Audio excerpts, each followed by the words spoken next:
नमस्कार साथियों, स्वागत है आपका अपने चैनल फिगरिंग आउट फाइनेंस में। दोस्तों ये है एलआईसी एएओ इंटरव्यू का पार्ट 6। दोस्तों आप लोगों के काफ़ी मैसेज आए थे, मुझे पता है कि सर पार्ट 6 कब आएगा। देखिए अभी ईसीजीसी पीओ और bank of Baroda retail liability manager के इंटरव्यू थे, तो मैं उनकी सीरीज़ में बिजी था। अब दोस्तों आप बेफिक्र रहिए, एलआईसी एएओ सीरीज़ कंटिन्यू रहेगी और इसमें अभी मैं करीब 8 से 10 वीडियो और डालूँगा।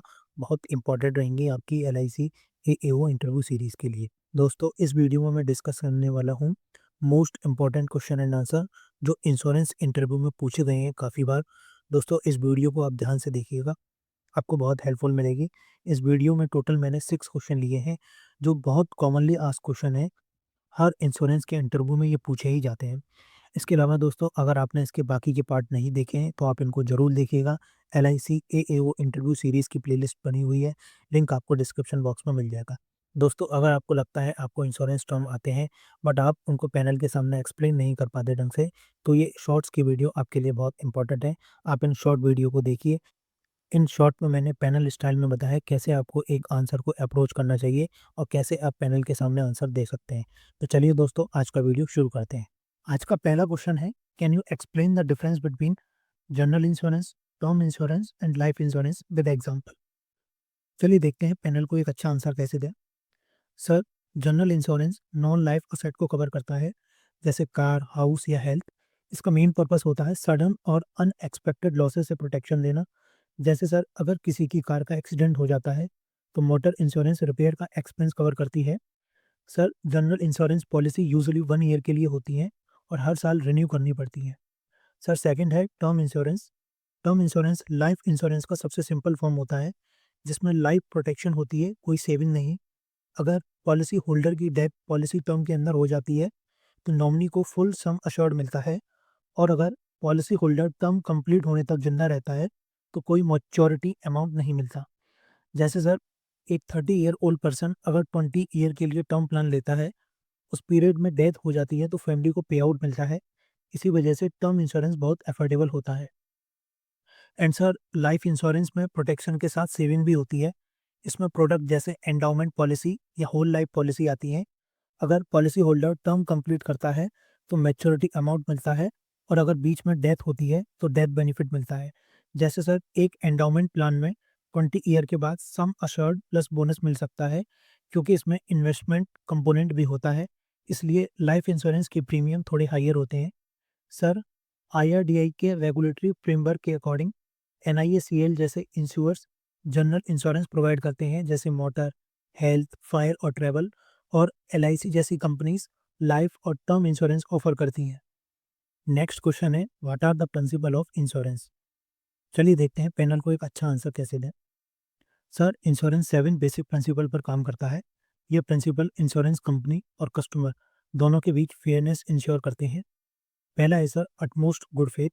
इसका मतलब दोनों पार्टीज को कंप्लीट और ऑनेस्ट इन्फॉर्मेशन शेयर करनी होती है। जैसे सर अगर कोई हेल्थ इंश्योरेंस ले रहा है और वो स्मोकर है तो उसे ये बात डिस्क्लोज करनी होगी। अगर ये फैक्ट हाइड किया गया और बाद में सीरियस डिसीज हो जाती है तो क्लेम रिजेक्ट भी हो सकता है।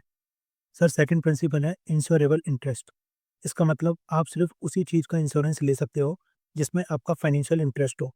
जैसे सर आप अपनी कार का इंश्योरेंस ले सकते हो लेकिन नेबर की कार का नहीं। सर इसके अलावा प्रॉपर्टी इंश्योरेंस में इंश्योरेबल इंटरेस्ट पॉलिसी के टाइम और क्लेम के टाइम दोनों पर होना चाहिए। सर थर्ड प्रिंसिपल है इंडेमिनिटी। इंश्योरेंस का पर्पस लॉस कवर करना होता है, प्रॉफिट देना नहीं। अगर आपकी कार की वैल्यू 5 लाख रुपीज़ है और डैमेज रुपीज़ 2 लाख का हुआ है तो इंश्योरेंस कंपनी सिर्फ 2 लाख पे करेगी, फुल 5 लाख नहीं। फोर्थ प्रिंसिपल है कंट्रीब्यूशन। अगर एक ही असेट के लिए दो इंश्योरेंस पॉलिसी ली हुई है तो क्लेम अमाउंट दोनों कंपनी मिलकर शेयर करती हैं, अपनी पॉलिसी वैल्यू के प्रोपोर्शन में। कस्टमर डबल क्लेम नहीं कर सकता। सर फिफ्थ है सबोरगेशन। जब इंश्योरेंस कंपनी आपका क्लेम पे कर देती है तो उसके बाद वो लॉस कॉज करने वाले थर्ड पार्टी से रिकवरी कर सकती है। जैसे अगर किसी ने आपकी कार हिट की और इंश्योरर ने आपको कंपनसेशन दे दिया तो इंश्योरर बाद में उस पर्सन से पैसा रिकवर कर सकता है। सिक्स्थ है सर प्रॉक्सिमेट कॉज। क्लेम तभी पेबल होता है जब नियरेस्ट और dominant cause of loss policy में कवर्ड हो। जैसे अगर बिल्डिंग की वॉल फायर की वजह से डैमेज होती है और डिमोलिशन के दौरान दूसरी वाली गिर जाती है तो यहाँ फायर को प्रॉक्सिमेट कॉज माना जाएगा। 7th है और last principle loss minimisation. Loss होने पर पॉलिसी होल्डर की ड्यूटी होती है कि वो डैमेज को कम से कम करने की कोशिश करे। अगर शॉप में फायर लगती है तो इमीडिएटली फायर ब्रिगेड को कॉल करना चाहिए।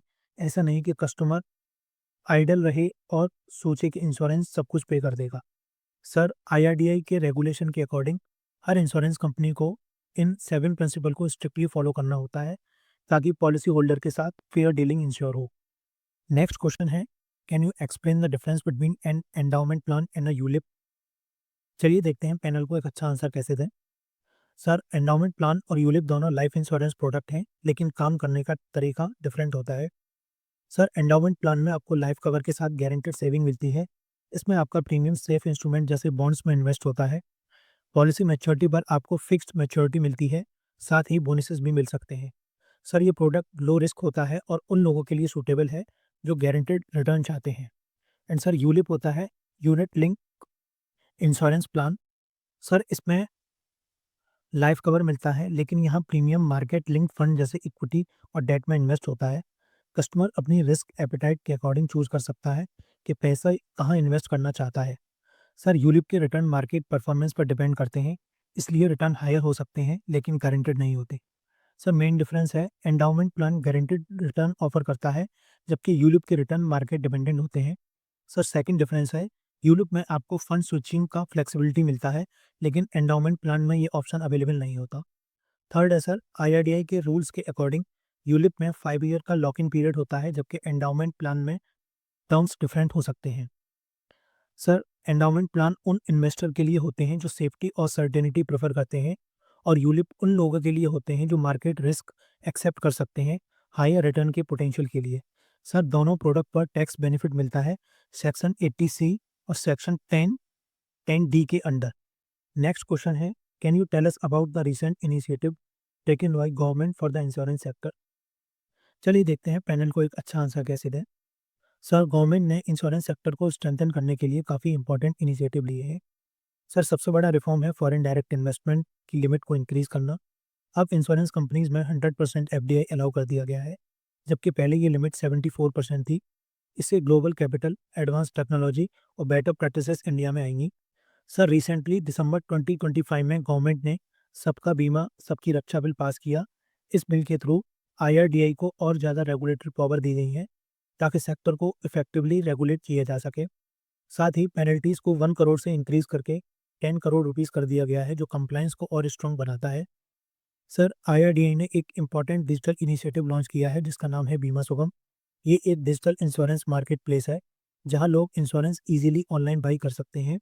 इसके साथ साथ गवर्नमेंट ने मैंडेटरी इलेक्ट्रॉनिक इंश्योरेंस अकाउंट भी इंट्रोड्यूस किए हैं ताकि पॉलिसी डिजिटली सेफ और एसेसिबल रहे। Sir, public sector insurance company को सपोर्ट देने के लिए गवर्नमेंट ने कैपिटल इन्फ्यूजन किया है। जैसे एनआईएसईएन जैसी कंपनीज को 2019 से 2020 के बीच 17,450 करोड़ रुपीस का कैपिटल सपोर्ट दिया है। इससे इन कंपनीज को सर्विस इंप्रूव करने और प्रॉफिटेबिलिटी वापस लाने में हेल्प मिलेगी। एंड सर, गवर्नमेंट का विजन है इंश्योरेंस फॉर ऑल बाई 2047। इन सारे इनिशिएटिव का मेन ऑब्जेक्टिव है इंश्योरेंस पेनिट्रेशन इंक्रीज करना और हर इंडियन सिटीजन तक इंश्योरेंस को एसेसिबल बनाना। नेक्स्ट क्वेश्चन है, what are the roles of intermediaries in the insurance sector? चलिए देखते हैं पैनल को एक अच्छा आंसर कैसे दें। सर, इंश्योरेंस इंटरमीडियरीज वो पीपल या ऑर्गेनाइजेशन होते हैं जो इंश्योरेंस कंपनी और कस्टमर के बीच ब्रिज का रोल प्ले करते हैं। इनका मेन काम होता है कस्टमर को राइट इंश्योरेंस पॉलिसी चूज कराने में हेल्प करना। सर, इंश्योरेंस सेक्टर में डिफरेंट टाइप के इंटरमीडियरीज होते हैं जैसे insurance agent, insurance broker, surveyor, loss assessor और third party administrator. Sir, insurance agent customer को डिफरेंट इंश्योरेंस प्रोडक्ट समझाते हैं और उनकी नीड के अकॉर्डिंग बेस्ट पॉलिसी सजेस्ट करते हैं।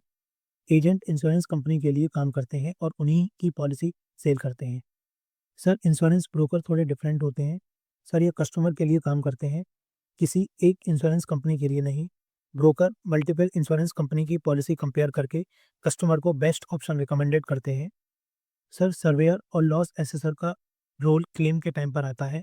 ये डैमेज प्रॉपर्टी विजिट करके या मेडिकल रिपोर्ट एग्जामाइन करते हैं और ये एसेस करते हैं कि एक्चुअल लॉस कितना हुआ है।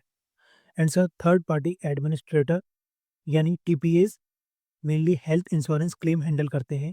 ये कैशलेस ट्रीटमेंट फैसिलिटी प्रोवाइड करते हैं और पॉलिसी और क्लेम रिकॉर्ड मेंटेन करते हैं। सर आईआरडीआई के रेगुलेशन के अकॉर्डिंग हर इंटरमीडियरी के पास वैलिड लाइसेंस होना मैंडेटरी है।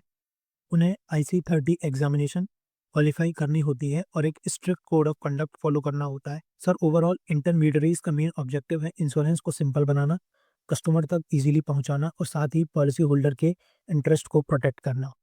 Can you explain the key difference between PMJJBY and PMSBY? How does this scheme benefit the people of India? चलिए देखते हैं पैनल को एक अच्छा आंसर कैसे दें। सर ये दोनों गवर्नमेंट इंश्योरेंस स्कीम है जो 2015 में लॉन्च की गई थी। सर पहली है प्रधानमंत्री जीवन ज्योति बीमा योजना। ये एक लाइफ इंश्योरेंस स्कीम है। इसमें death due to any reason cover होता है, चाहे नेचुरल हो या एक्सीडेंटल। कवरेज अमाउंट होता है 2 लाख रुपीज़। ज्वाइनिंग के लिए एज लिमिट है 18 टू 50 ईयर्स और इसका एनुअल प्रीमियम है 436 rupees per annum. And sir प्रधानमंत्री सुरक्षा बीमा योजना, ये एक एक्सीडेंट इंश्योरेंस स्कीम है। इसमें सिर्फ एक्सीडेंटल डेथ और डिसेबिलिटी कवर होती है। एक्सीडेंटल डेथ या टोटल डिसेबिलिटी पर कवरेज होता है 2 लाख रुपीज़ और पार्शियल डिसेबिलिटी के केस में कवरेज होता है 1 लाख रुपीज़। इस स्कीम की एज लिमिट 18 टू 70 ईयर्स है और इसका प्रीमियम 20 रुपीज़ पर एनम है। सर प्रधानमंत्री जीवन ज्योति बीमा योजना को LIC और other life insurance company administer करती हैं बैंक और पोस्ट ऑफिस के थ्रू, जबकि प्रधानमंत्री सुरक्षा बीमा योजना को public sector general insurance company और प्राइवेट इंश्योर्स एडमिनिस्ट्रेट करते हैं बैंक के थ्रू। सर इनका मेन बेनिफिट है, पहला है सर ये स्कीम बहुत ज़्यादा अफोर्डेबल है जिससे पुअर और लो इनकम फैमिलीज भी इजीली अफोर्ड कर सकती हैं। सेकंड है सर ये स्कीम ट्रेजेडी के टाइम पर फाइनेंशियल प्रोटेक्शन प्रोवाइड करती हैं। थर्ड है सर ये स्कीम गवर्नमेंट की insurance for all by 2047 vision को स्ट्रांगली सपोर्ट करती हैं।